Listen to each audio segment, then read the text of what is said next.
नमस्कार, आदाब, सत श्री अकाल दोस्तों। बिग बॉस ओटीटी सीजन 3 के घर के अंदर वीकेंड का वार। अब वीकेंड के वार में जो है दोस्तों इवेक्शन का डर है, क्योंकि यहाँ पर 7 कंटेस्टेंट नॉमिनेट है, जिसमें विशाल पांडे, लव कटारिया, सना मकबूल, ये तीनों के तीनों यहाँ पर इवेक्शन हुए हैं दोस्तों। अब इनको डर सताने लगा है कि इनमें से कोई एक बाहर जाएगा, लेकिन इनके हौसलों को बुलंद करते हुए शिवानी कुमारी ने कही ऐसी बात जो कि दोस्तों इन तीनों को जो डर लगने लगा था वीकेंड के बारे में इवेक्शन को लेकर, वो पूरा डर जा चुका है। तो अब यहाँ पर शिवानी कुमारी ने किस तरह के हौसले वाली बातें करी है और क्या कुछ कहा है, चलिए दोस्तों हम आप लोगों को आज के इस वीडियो में यही बताते हैं। इस रिपोर्ट को बताने से पहले अगर आप हमारे यूट्यूब चैनल मीडिया अपडेट्स में पहली बार हो तो प्लीज हमारे यूट्यूब चैनल को सब्सक्राइब और बाजू के बेल आइकन के बटन को प्रेस करना बिल्कुल भी ना भूले।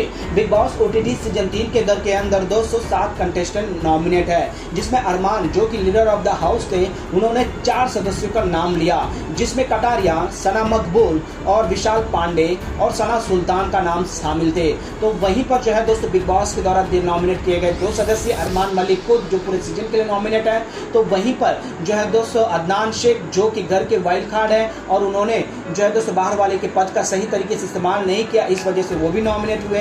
तो वहीं पर जो है दोस्तों वीटो के पावर को जीतकर यहाँ पर रणवीर जी ने जो है दोस्तों एक सदस्य को नॉमिनेट किया, वो है दीपक चौरसिया। अब यहाँ पर ये 7 सदस्य नॉमिनेट हुए हैं, लेकिन बीते रात को जो है दोस्तों विशाल, कटारिया और साथ ही साथ सना मकबूल को खौफ लगने लगा, डर लगने लगा, क्योंकि उन्हें पता नहीं है दोस्तों वोटिंग लाइन खुल चुकी है और सबसे हाईएस्ट पे लव कटारिया, सना मकबूल और साथ ही साथ विशाल पांडे। अब इन्हें बेफिक्र होने की जरूरत नहीं है कि ये वोटों के आधार पर तो ये नहीं जा सकते, लेकिन यहाँ पर विशाल को सताने लगा डर, क्योंकि यहाँ पर जो है दोस्तों हाउस ऑफ द पावर के पास कुछ अहम शक्तियाँ भी, ऐसा पावर भी है जो बिग बॉस ने सीधे सीधा कहा है। अब वो ये भी कहते हुए नजर आए लाइव फीड में कि अब मुझे बनना है पावर ऑफ द हाउस का, माने लीडर ऑफ द हाउस बनना है, वो पावर मुझे चाहिए। अब यहाँ पर डर सताने लगा सबसे पहले विशाल को, और उसके बाद ये कह रहे थे कि अगर मैं चले भी जाऊँ तो मेरे सारे कपड़े जो है मुझे पैक करके तुम लोग जरूर देना, क्योंकि वोटों के आधार पर नहीं। अगर ये इधर वोट तो बंद कर दिए मेकर्स ने, जी हाँ दोस्तों मेकर्स ने वोट बंद करने का ऐलान किया था, लेकिन घर के कंटेस्टेंट को नहीं पता है कि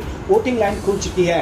अब यहाँ पर होता यूँ है दोस्तों कि घर में कटारिया को भी अब सताने लग जाता है कि मैं कहीं ना चले जाऊँ, सना मकबूल को भी यही लगता है कि मेरे सारे पैकिंग कर देना, लेकिन यहाँ पर शिवानी कुमारी नॉमिनेट नहीं है दोस्तों। अब यहाँ पर शिवानी कुमारी कहती है कि इस ग्रुप में एक भी बाहर नहीं जाएगा, मुझे हिम्मत है, क्योंकि हम कभी किसी का गलत नहीं सोचते हैं। उस ग्रुप के सारे मेंबर कुछ ना कुछ कहते हैं, हम कभी भी दूसरे की बुराई नहीं करते। बेशक उन्हें लगता है कि हम उनके बारे में चुगल करते हैं, उनके बारे में डिस्कस करते हैं, हम तभी डिस्कस करते हैं जब कोई मुद्दा होता है या कुछ होता है, और उसके बाद हम जिस तरह से चिल करते हैं ये जनता को भी मालूम है, बिग बॉस को भी मालूम है। तो तुम लोग किस बात का फिक्र कर रहे हो कि जाने का डर? अगर जाएंगे तो साथ में जाएंगे, इस डर का डर न मत बनना।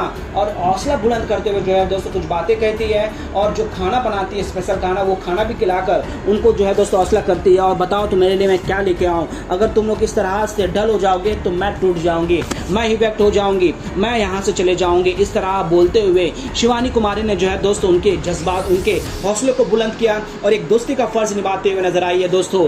बेशक यहाँ पर ये तीनों वोटों के आधार पर तो नहीं जाएंगे दोस्तों। अब देखते हैं कि बिग बॉस के makers leader of the house यानी कि अरमान मलिक को कुछ स्पेशल पावर देकर इवेक्शन का रुख बदल देंगे या फिर वोटों के आधार पर। वेल दोस्तों आपको क्या लगता है, शिवानी ने इस तरह से हौसला बुलंद किया है, इन तीनों को इवेक्ट होना चाहिए, घर से बेघर होना चाहिए, या फिर मेकर्स कुछ चाल छल कर अरमान मलिक को वो पावर दे दे जिससे कि वो वोटों के आधार पर नहीं, अरमान मलिक की वजह से घर से बाहर हो जाए? क्या लगता है आपको दोस्तों, बताइएगा। और ये तीनों जो नॉमिनेट हुए हैं, क्या इनमें से कोई भी इवेक्ट होना चाहिए या नहीं? प्लीज अपना राय कमेंट में जरूर बताइए।